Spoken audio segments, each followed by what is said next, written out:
আঘোণৰ পকা ধানৰ পথাৰত দাৱনীৰ ৰূপত বিধায়িকা আঙুৰলতা ডেকা নিজেই ভূঁই ৰোৱা ধান কাটিবলৈ পাই আনন্দিত বটদ্ৰৱাৰ বিধায়িকাগৰাকী অসমৰ এগৰাকী জনপ্ৰিয় বিধায়িকা। যিগৰাকী বিধায়িকাক আজি আঘোণৰ পকা ধানৰ পথাৰত দেখিবলৈ পোৱা গ'ল সোণগুটি চপোৱাত প্ৰীতিভোজ খাই আনন্দ ফূৰ্তিৰ মাজেৰে কাটিলে ধান। হয়, এই বিধায়িকাগৰাকীক যদি কেতিয়াবা আপুনি ক্ৰিকেটাৰ অথবা ফুটবলাৰ ৰূপত দেখিছে, আন কেতিয়াবা আকৌ দেখা পাইছে শিক্ষয়িত্ৰী অথবা ৰান্ধনীৰ ৰূপত, কেতিয়াবা কণ্ঠশিল্পী, আন কেতিয়াবা আকৌ অভিনেত্ৰীৰ ৰূপৰ লগত ৰোৱনী নহ'লে স্কুটি চালকৰ ৰূপত।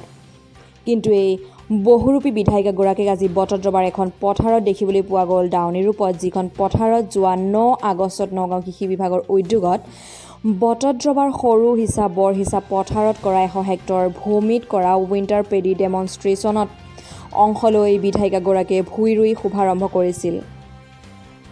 দাৱনীৰ ৰূপত অৱতীৰ্ণ হয় আজি ধান নিশ্চয়কৈ আমি সকলোৰে মানে মিলিজুলি, যিহেতু আমি সকলোৱে এই কামখিনি কৰিছোঁ, গতিকে মিলিজুলি এসাঁজ যাতে আনন্দ আমি যিহেতু আমি কেতিয়াবা কি হয় ভূঁই ৰোৱাৰ পিছত আমাৰ ধান কেতিয়াবা ভাল হয়, কেতিয়াবা বেয়া হয়, কিন্তু এইবাৰ আমি দেখিছে, আপোনালোকে সকলোতে দেখিছে একদম হালধীয়া হৈছে, ধান ইমান সুন্দৰকৈ পকিছে। গতিকে মই ভাবোঁ যে সকলোৱে আনন্দ এটা ভোজ মেলৰ আয়োজন কৰিছোঁ।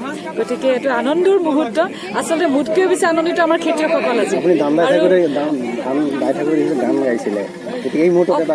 অকণমান মই মানে হেৰি কৰিছিলোঁ ভিতৰে কিন্তু আজি এই পথাৰখনতে নগাঁও জিলা কৃষি বিভাগৰ উদ্যোগত পূব ভাৰতৰ সেউজ বিপ্লৱ আঁচনি 2019-20 বৰ্ষৰ অধীনত বটদ্ৰৱাৰ বিধায়িকা আঙুৰলতা ডেকাৰ উপস্থিতিত বটদ্ৰৱা কৃষি চক্ৰ সৰু হিচা পথাৰত শালি ধানৰ পথাৰ দিৱস উদযাপন কৰা হৈছে।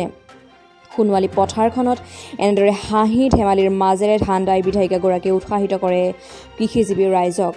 উল্লেখ্য যে প্ৰখৰ ৰ'দকো নেওচি বহু সময় ধৰি ভূঁই ৰুইছিল বিধায়িকা আঙুৰলতাই।